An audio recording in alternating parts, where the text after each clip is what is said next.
Hello friends, welcome to PK the English Hub. PK the English Hub में आपका बहुत बहुत स्वागत है। और आज हम पढ़ेंगे noun on the basis of structure. अगर इससे पहले का यानी कि बेसिक इंग्लिश का पूरा आपको वीडियो चाहिए तो इससे पहले वाला वीडियो वॉच करके आइए। वहाँ पर मैंने नाउन का पूरे काइंड्स पढ़ाए हैं।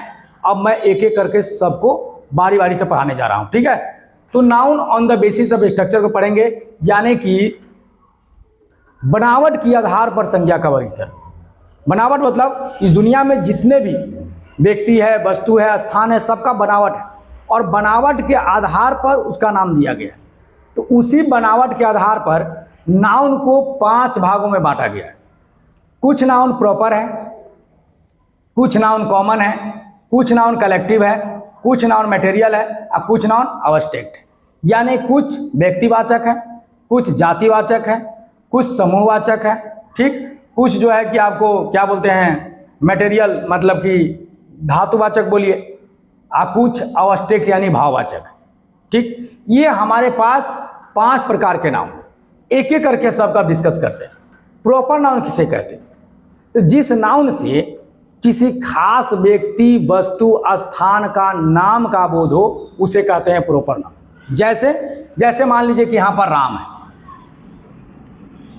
राम किसी व्यक्ति का नाम है और राम से एक व्यक्ति का बोध हो रहा है जिसका हम नाम ले रहे हैं। अब ये मत बहुत सारे स्टूडेंट कहते हैं कि सर नाम तो राम बहुत दुनिया में है, तो ये कैसे प्रॉपर हुआ, कैसे किसी एक व्यक्ति का नाम हुआ? देखिए, राम जो है कि 1 मिलियन भी पर्सन हो सकता है, लेकिन क्या सबका बनावट चेहरे का एक जैसा होगा?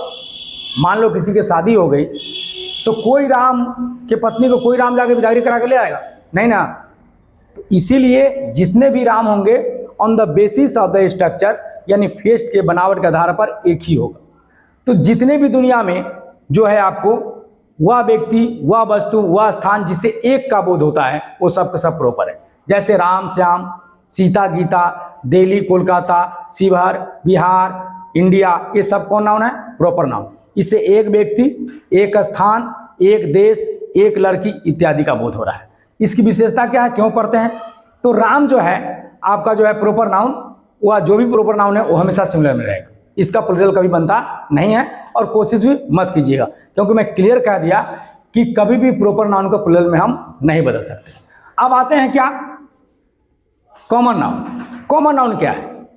मतलब कॉमन जानते हैं ना कि साधारण, यानी कि जातिवाचक, वह नाउन जो किसी विशेष जाति को दिया जाए। जैसे डॉग है, ठीक, डॉग एक जाति है, कैट एक जाति है, मैन एक जाति है, वुमेन एक जाति है, गर्ल एक जाति है, बॉय एक जाति है। तो जब कोई नाम किसी एक व्यक्ति, एक वस्तु, एक स्थान को ना देकर पूरी जाति का बोध कराए उसे कहते हैं हम कॉमन नाउन। जैसे मान लीजिए बॉय बोल देते हैं, अब मान लीजिए बॉय बोल देते हैं तो बॉय से पता थोड़ी लग रहा है कि किस बॉय की बात कर रहे हैं। बॉय मतलब होता है कि ऑल ओवर वर्ल्ड में जितने भी बॉय हैं सबके बारे में बात कर रहे हैं। यानी कि बॉय जो है कि जैसे मैं खड़ा हूं, आई एम मैन, तो ये स्ट्रक्चर जो है कि वो हर व्यक्ति को मैन कहेंगे। जो हमारे जो है कि ड्रेस में हमारे जैसे जो लुक्स होगा उसको क्या बोलेंगे? मैन। अब उसी में साड़ी पहन के आ जाएगा वुमेन। तो मतलब कि वह नाम, वह संज्ञा जिससे एक व्यक्ति, एक वस्तु, एक स्थान का बोध न होकर पूरी जाति का बोध कराए उसे कहते हैं हम लोग कॉमन नाउन। विशेषता क्या है इसका? कॉमन नाउन को आप सिंगुलर से प्लूरल में बदल सकते हैं। जैसे बॉय है तो लड़का, इसी को अगर करेंगे बॉयज तो क्या हो जाएगा? लड़के। यानी कि आप कॉमन नाउन को आसानी से जो है कि सिंगुलर से प्लूरल में बदल सकते हैं। दूसरी बात, कॉमन नाउन काउंटेबल होता है, इसको आप गिन भी सकते हैं, ठीक है। अब आते हैं कौन नाम है? तीसरा में कलेक्टिव नाउन। कलेक्टिव नाउन क्या है? समूहवाचक संज्ञा कहते हैं इसको। माने कि जब 2 या 2 से अधिक व्यक्ति, वस्तु एक साथ एक ही जगह एक ही उद्देश्य के लिए स्थित होते हैं ना, तो उसे कहते हैं समूहवाचक संज्ञा। जैसे मान लीजिए क्लास, अभी क्लास चल रही है तो क्लास एक ग्रुप है, कम से कम एक टीचर एक स्टूडेंट, तो क्लास चल रहा है। 10 स्टूडेंट्स 1 टीचर, क्लास चल रहा है। तो पर्पज क्या है? टीचिंग पर्पज है, लर्निंग पर्पज है, पढ़ना और सीखना। तो पर्पज एक है। टीम को ले लीजिए, टीम कौन नाउन है? कलेक्टिव नाउन, क्योंकि इसमें टीम में कितने आदमी? कम से कम 2। और मैक्सिमम 11 क्रिकेट में देखते होइएगा, सबके पर्पस क्या रहता है, एक रहता है, तो वो कलेक्टिव नाउन है। उसके बाद अब चला आइए क्राउड। क्राउड में कितने लोग होते हैं, तो कम से कम दो या से अधिक, तो क्राउड। मोब आ जाइए, तो मोब भी क्या है, इसका मतलब भीड़ होता है, ये भी कौन नाउन है, कलेक्टिव नाउन है। आर्मी आ जाइए, आर्मी कौन नाउन है, तो कलेक्टिव नाउन है। तो जब एक ही कार्य को, एक ही उद्देश्य की पूर्ति करने के लिए जब दो या दो से अधिक व्यक्ति एक जगह एकत्रित हुआ, उसको नाम दिया जाए, उसे कहते हैं समूहवाचक संज्ञा।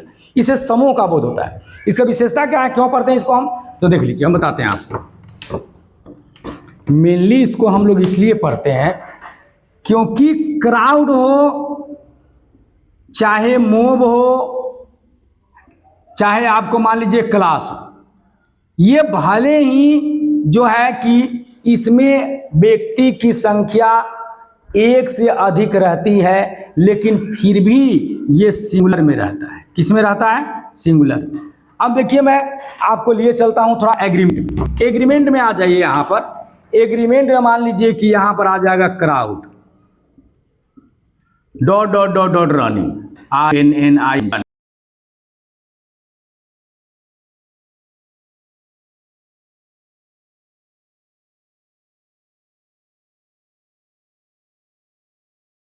अब यहां पर ऑप्शन एग्जामिनर आपको इज देगा, एम देगा और आर देगा, और कहेगा कि आप तीनों में से करेक्ट जो है कि वर्ब को उठाइए।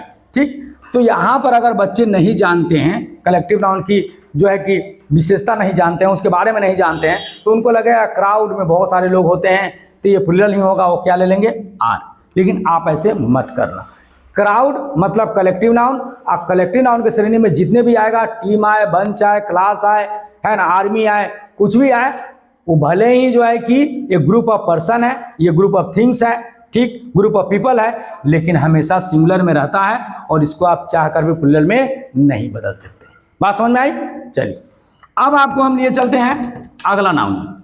अगला नाउन कौन है, तो मैटेरियल नाउन। तो मैटेरियल नाउन के बहुत सारे आप जो है कि परिभाषा सुनो होइएगा। अब मेरा वाला सुन लीजिए। कहा जाता है कि वह सभी नाउन मटेरियल है जिसके रूप में परिवर्तन करके हम नया नाउन बनाते हैं। यानी मिल्क को ले लीजिए, मिल्क कौन नाउन है, तो सर मिल्क का कुछ बनेगा क्या, बोला हाँ सर मिल्क का बनेगा ना, स्वीट्स बनेगा, कर्ड यानी दही बनेगा, है ना, पनीर बनेगा, यानी कि उसके हम स्ट्रक्चर में परिवर्तन करके एक नया नाउन को जनरेट कर सकते हैं, नया नाउन को क्रिएट कर सकते हैं। तो जब किसी नाउन के रूप में परिवर्तन करके अगर हम नया नाउन बनाते हैं ना, तो वो चला जाता है किसमें, मटेरियल नाउन में। तो अब तुमको ज़्यादा टेंशन लेने की जरूरत नहीं है, बस देख लेना कि गोल्ड कोई बोले तो बस ये कल्पना करना कि गोल्ड को क्या बनाएंगे, तो ज्वेलरी बनाएंगे, है ना, मेडिसिन औषधि बनाएंगे आयुर्वेदिक।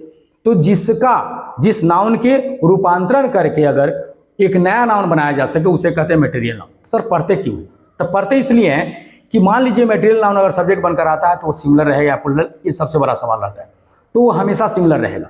क्यों, क्योंकि मटेरियल नाउन जितने भी हो सबके सब अनकाउंटेबल है, इसको हम चाह कर भी प्लूरल में नहीं बदल सकते हैं। इसलिए जब भी ये सब्जेक्ट बनकर आए तो हमेशा वर्ब क्या लेगा, सिंगुलर लेगा। बात समझ में आई? चलिए, अब आते हैं अवस्थित यानी भाववाचक संज्ञा।